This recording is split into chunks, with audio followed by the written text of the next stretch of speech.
So today we have a guest that is inspiring and is so humble, and I love him so much. And the way I contacted him and the way he responded to me, and he has been on me, we've been together having conversations for a while. And we tried this, like I said, the first time, and now we're going again the second time. It's really humbling for me, and I'm so honored to have him here with all the firsts that he has accomplished and all the things that he has done. He still took his time to come back to Tech Sculptics. So I'm going to be introducing to you JC Tayler to Tech Sculptic. Today, JC Tayler is our tech sculptor for today. Welcome, JC, to our show. And I'm going to be taking his bio. Very interesting, and you need to sit up and listen because this is really deep and it's really profound. So JC has a storied Silicon Valley career as the startup and crypto inventor of the first app store. On the line, when I saw this, my mind blew up. I want you to talk about that when we have this conversation, like the first app store, which he personally demonstrated to Steve Jobs. Wow, the legendary Steve Jobs. So I want, before I go on with your bio, please, before I go on, I want to hear a little bit about that day when you stood before Steve Jobs and you were having this presentation. Of course, of course. It is an interesting story. Generally speaking, I let people think of this moniker of App Store Inventor however they like. I know your audience is technical folks, a lot of entrepreneurs and other people. So we'll give you a little exclusive inside look behind that story. First of all, we're talking about quite a long time ago. This is really 1993. Yeah, the early 1990s. So even at my age, that was the beginning of my career.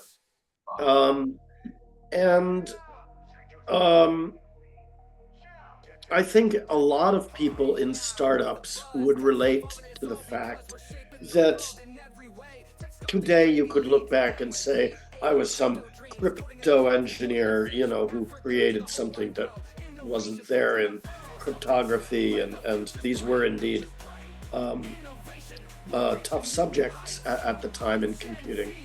But this is also a bit of a failure story because, of course, why am I demonstrating this app store to Steve Jobs? If we were so successful, why wasn't he coming to us? The fact is that the App Store was a difficult transition to make. It was expensive. We used very expensive computers, and it was years in the making. So sales of electronic software were not that great. And for a startup to persist, it's kind of like biology. There can be no point in the evolution of startup where its effectiveness falls, right? And so whether or not your startup is a beautiful company, whether or not your idea that your startup is bringing to market is a wonderful thing, there's an ocean of uncertainty around you that you cannot control. So in retrospect, today being in 2024, we can look back to 1994 and think about what did and didn't happen. There were no cameras following us around. Nobody wanted to, get my reaction. There were no quotes made or photos taken even that I recall. So this was not an important moment at that moment. In fact, it was a failure story. Our startup was out of money, out of the runway we needed to take off. So we were left with a conundrum in a bit of a way. That is to say, there was very little opportunity for us to really get the money to pay back all of the investment that we had put into it. So this was going to be a fire sale, right? We were going to try to get whatever we could. But if we did not put this technology into the hands of someone who could do something with it, well, what is our startup at all? Who are we? So there was a frustration that we were failing. And although it is nice today to look back and say, oh, there was this Steve Jobs demo. I actually had several startups during that era that were Steve Jobs related, and I thought there were better stories, you know. Yeah. But you know, especially since iTunes and later iPhone used app stores to control business in ways that we did not create. So, in a way, much of the credit that you may put towards App Store Inventor is really not anything that I did. You know, we created that.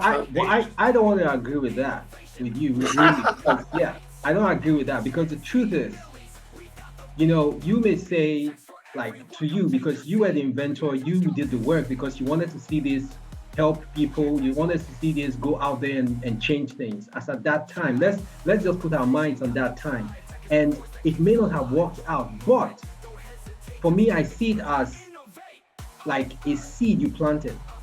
Now that seed, it may just be something you said or something you did at that time had given somebody or some other person the idea to be able to run with something and do so. Okay, let me give you a story of, I read about Steve Jobs and I listened to some of his speeches. And one thing I can relate with this is that he said something when he was in school before he dropped out, that he usually goes to take classes in calligraphy. And when he left, after he started Apple and he started the whole thing, he said the calligraphic class he took came into bear, and that was how he started the calligraphy in computers, in desktop computers and all that. And that changed the trajectory of how every other person does calligraphy and all those things on computers, you know. But he probably got the credit because he is Steve Jobs, for crying out loud, and he did a lot of stuff that came out. But I would say, and my audience, I believe, will also agree with me, that you sowed a seed. And even though the credit will not come, oh, JC did this or did that, or JC did the first app. The first app is the first app store. Whether it went out to public or not, it is something very, very profound and great, and it has gone down in history that you created the first app store. You invented it, and that credit must be to you, because anyhow you want to look at it, you inspire the next generation. This is 2024, and those that built the app store and all those things we use today, no matter what they want to tell me as a person, I believe they thought or they saw something you did and they picked it and ran with it. So that credit has to be there. I don't want you to say it was a failure. It was a success, because your children are running with that vision all over the world right now, and it has changed everything for everyone in the world. So I want you to take that credit and believe that you did something awesome in this world. Seriously. All right, sir, I accept. And I am proud of that in a way. You know, when I was young, if I had pictures of rock stars on my wall, they would have been Thomas Edison. You know, I joke a little bit, because if you look at my LinkedIn profile, it says, you know, inventor, software inventor. This is for all the job titles I've had. The one that I wear is software inventor. I'm not sure what that means, and I don't know if anyone else in the whole world walks around with a moniker of software inventor. But, you know, in a way, this is my childhood aspiration. I did want to invent. I did want to, you know, think. And I'll tell you a story about the way I approach this that may resonate with a lot of your tech sculptor audience. And I appreciate the name sculpture and tech in the same. Yeah. Because the creativity is like, I don't know, I'll liken it to being in a band, right? Now, a band that sounds good doesn't have 4 people playing the drums, right? Or maybe one of them does. That's, but, you know, generally speaking, people need to focus on instruments and other ways of thinking that are quite different, even though they share a sound, right? Now, when you're learning to play, you have to practice until your fingers bleed, you know? You just go, go, go, go, go. And there comes a time where you can just sort of stand up and play with the band. You can be creative. And suddenly it becomes not finger bleeding, but fun, right? It becomes exhilarating. It becomes part of you. Now, I was not the best cryptography person. I was not the best computer programmer in the world. I had a vision, and the reason that I learned how to write software, which is irritating, is because I didn't want to explain to someone what should be invented. If anyone was to make the mistake, I wanted it to be me.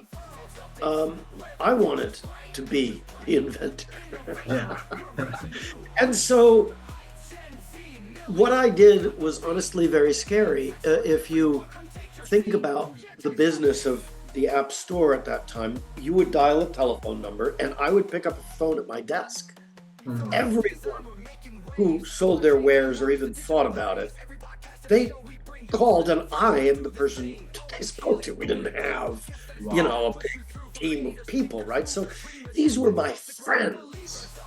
These were my personal, I admired these people. They were creating apps, Lord, I couldn't have made, right? I mean, they were doing art. My job was simply to shepherd their art into the digital world with digital rights management that would protect artists' rights online. That's all it really was. The App Store is just anti-fraud software. Wow. Right? That's really all it is. How to get it sold and get the money back to the artist. Awesome. So, and that's happening. And that's happening today. That's actually happening today. So what I was saying.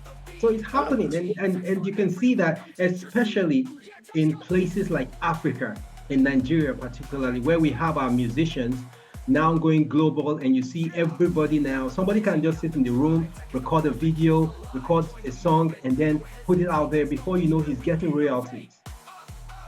Imagine a day where you would have had to put it, make a DVD. You would have had to put that into a box. Yeah. You would have had to, if you are a listener and you're in Nigeria, imagine how difficult it would be to fill the United States with retail stores with a box. Now, imagine if you've made a mistake in your software, right? You need to release a bug fix. Whoa, you just printed up books and manuals and everything with mistakes in them. Yeah. So in retrospect, it is much more costly and much more risky to try to sell software that old way. And in fact, pressing a button transfers the software, it handles your rights to use it, and it unpacks it, it installs it, you know, I mean, all instantaneously. That's a value, right? I get a verified song, I get a verified app. It's not going to put a virus on my computer. Exactly. Right? It's going to be the song I expect. It's going to be the high quality I expect. Yeah. And okay, I pay $1. Right? But to steal that song would be dangerous and painful. Yeah. So it's easy for me to pay $1, knowing that I support the artist behind that. But imagine me as a young person trying to write digital rights management. If I made a mistake, if somebody cracked my code, if somebody figured a hole that I didn't understand, I could lose everybody's software all at once.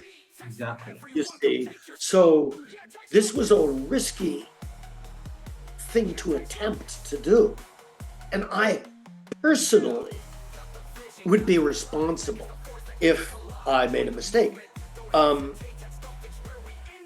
It was very difficult. In fact, the most difficult thing for me to do was to ship it. To say, you know what? We had to make a CD-ROM. Okay, there was a website and some other stuff. But the way you would get big pieces of data in those days, Netflix and all that, you would get it shipped in the mail. And we had a catalog that you would arrive and you would get it in the mail. And you would say, oh, goody, there's new pieces of software. And in general, you would put a CD-ROM in your computer.